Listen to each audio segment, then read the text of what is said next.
Selamat pagi Bapak Ibu Saudara-saudari umat beriman yang terkasih.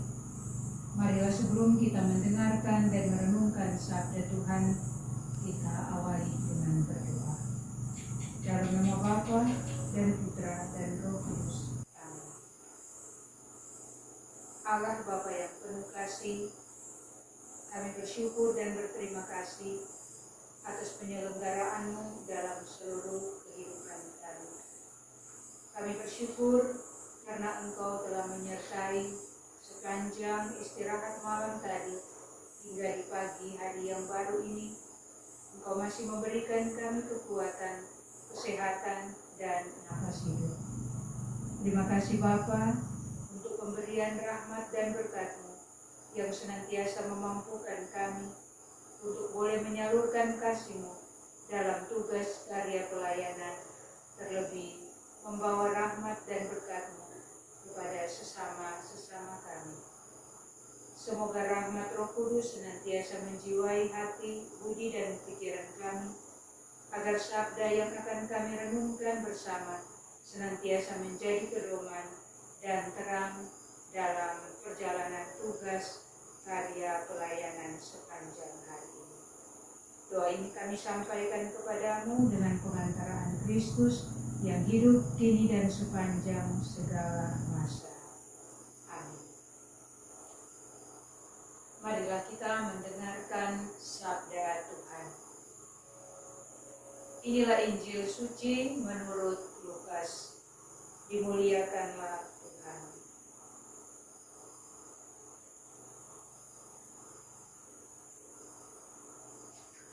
Sekali peristiwa, Yesus mengajar banyak orang. Salah seorang dari mereka berkata kepada Yesus, "Guru, katakanlah kepada saudaraku, supaya ia berbagi warisan dengan daku." Tetapi Yesus menjawab, "Saudara, siapakah yang mengangkat aku menjadi hakim atau penegak bagimu?" Kata Yesus kepada orang banyak itu, "Berjaga-jagalah dan waspadalah terhadap segala ketamakan. Sebab walaupun seseorang berlimpah-limpah hartanya, hidupnya tidak tergantung dari kekayaannya itu." Kemudian ia menceritakan kepada mereka perumpamaan berikut. Ada seorang kaya, tanahnya berlimpah-limpah hasilnya. Ia bertanya dalam hatinya, "Apakah yang harus kuperbuat?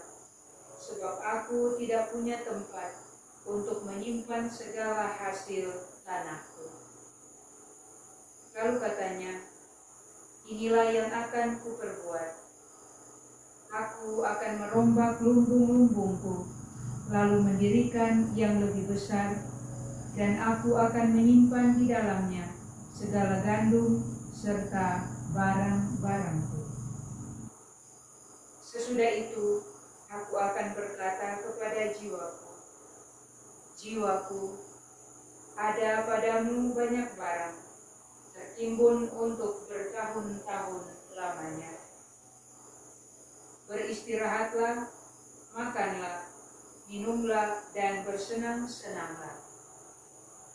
Tetapi Allah bersabda kepadanya, 'Hai orang bodoh, pada malam ini juga jiwamu akan diambil daripadamu. Bagi siapakah nanti apa yang telah kau sediakan itu?' Demikianlah jadinya dengan orang yang menimbun harta bagi dirinya sendiri, tetapi ia tidak kaya di hadapan Allah." Demikianlah sabda Tuhan. Terpujilah Kristus.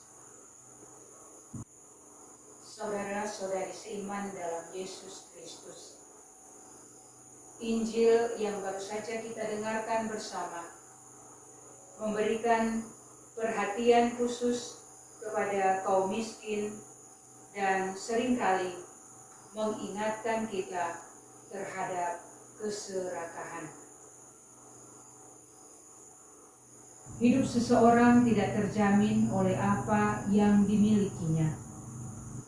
Ini adalah ajaran Yesus yang kita dengarkan.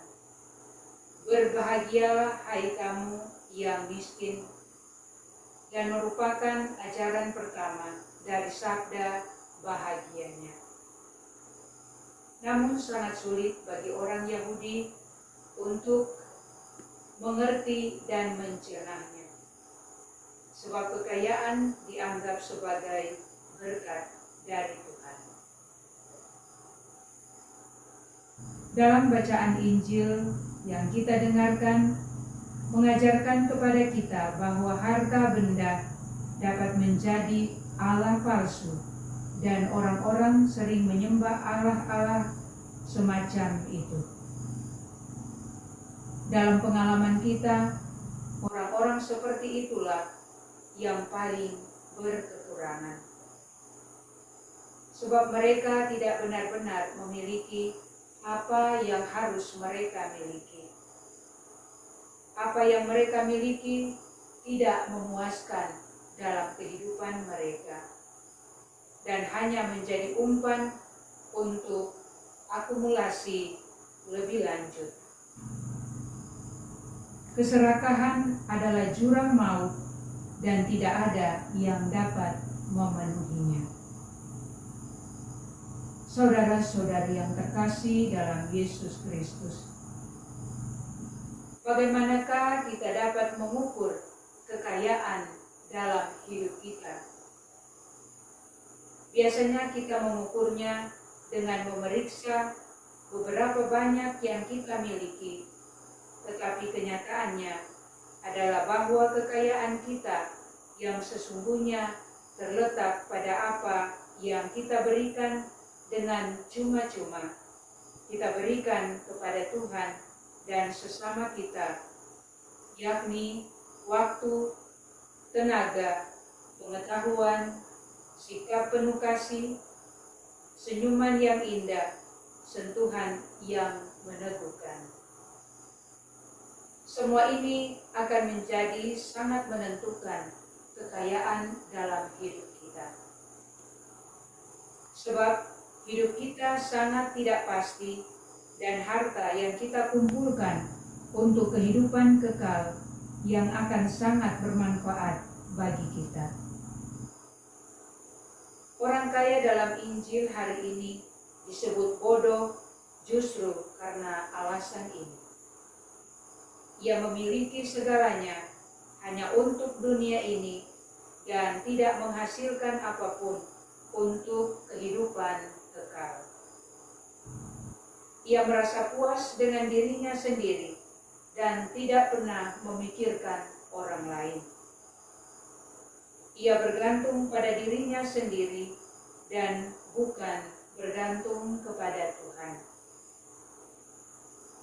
Yesus tidak mencelahnya karena ia tekun dan kerja keras, tetapi karena cinta diri dan keserakahannya.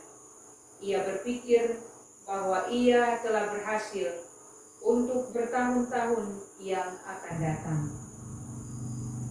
Tetapi ia lupa bahwa hidup itu tidak pasti, seperti apa yang Tuhan katakan kepadanya. Hai engkau orang bodoh, pada malam ini juga jiwamu akan diambil daripadamu, dan apa yang telah kau sediakan, untuk siapakah itu nanti? Saudara-saudari yang terkasih, psikologi kepemilikan penuh dengan paradoks. Orang yang menghabiskan hidup mereka mengumpulkan kekayaan membuktikan betapa miskinnya mereka, sebab yang penting di hadapan Tuhan bukanlah apa yang dimiliki seseorang, melainkan siapakah dirinya sebenarnya. Orang yang sungguh kaya dalam dirinya adalah mereka yang menghabiskan seluruh harta dan keberadaan mereka untuk melayani sesama. Inilah yang menjadi kekayaan dalam diri setiap orang yang berjuang untuk pertama-tama mencari kehendak Tuhan. Semoga kita dimampukan untuk melaksanakan tugas karya perutusan kita tanpa memperhatikan kepentingan diri sendiri, tetapi lebih dari itu memperhatikan begitu banyak orang yang berada di sekitar kita yang membutuhkan pelayanan dari kita. Semoga demikian. Amin. Marilah berdoa.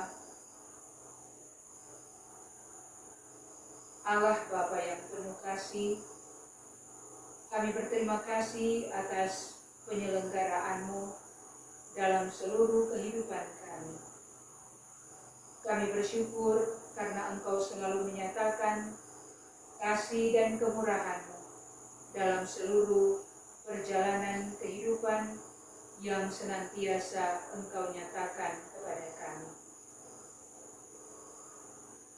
Kami akan melanjutkan tugas perutusan lewat sabda kasih-Mu. Semoga dengan kekuatan sabda-Mu ini memampukan kami untuk selalu membuka hati, memberikan apa yang terbaik untuk kemuliaan nama-Mu dalam diri sesama-sesama kami, yang kecil, miskin, menderita, bahkan mereka yang kurang mendapat perhatian. Berkati kami ya Tuhan dengan kekuatan sabda-Mu, agar kami tetap dimampukan untuk menjadi penyalur kasih-Mu, di mana saja kami berada dan kami melayani. Demi Kristus Tuhan dan pengantara kami, yang hidup kini dan sepanjang segala masa. Amin.